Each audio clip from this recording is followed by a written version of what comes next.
ভাই কি মরতে একদিন আমরা একটু তাড়াতাড়ি বেরিয়ে পড়েছিলাম অফিস থেকে দুজনে মিলে, ব্যাস শুরু হয়ে গেছে পৃথিবীর সমস্ত তাণ্ডব, সমস্ত বৃষ্টি। এই জুন মাসে যতটা বৃষ্টি হওয়ার ছিল আজকেই হচ্ছে।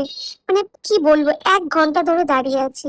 আলতু ফালতু ব্লগের 36 নম্বর এপিসোডে আপনাদেরকে সবাইকে স্বাগত। আজকে আমরা রাস্তায় বেরোবো, বৃষ্টিতে ভিজবো এবং সাঁতার কেটে বাড়ি যাবো। আসুন সবাইকে দেখাই কিভাবে যাচ্ছি। এই যে দাঁড়িয়ে আছি ভাই, আমি যখন সকালবেলা 8টার সময় অফিস যাচ্ছি তখন ফিজ লাইক 50 ডিগ্রি লাগছিল, ইভেন দেখাচ্ছিল ফোনে।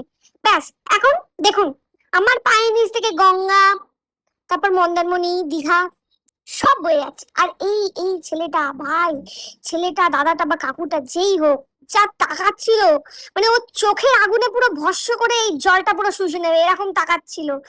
একদিন বেরিয়ে পড়েছি, দেখো 4টের সময় বৃষ্টিটা দেখো নেমেছে। মানে বাড়ি পৌঁছাতে দিবি না তোরা আজকে বল? 2.5 ঘন্টা হয়ে গেছে ফালতু বকতে বকতে আর দাঁড়িয়ে ভিডিও করতে করতে, কত ভিডিও করব ভাই। চলো, এই বৃষ্টিতে ভিজে ভিজে হয়ে গেছে 2.5 ঘন্টা, এবার আমরা বাড়ির দিকে যাই। আজকে মতন এখানেই শেষ। আমি আগামী আর 10 দিন স্নান করবো না বলে দিলাম, কারণ যা আজকে ভিজে নিয়েছি আজকেই শেষ। আলতু ফালতু ব্লগটা আমি এখানেই শেষ করছি, চলো বাড়িতে যাই, গিয়ে 1 কাপ গরম চা খাই। তোমরা সবাই সাবধানে বাড়ি ফেরো।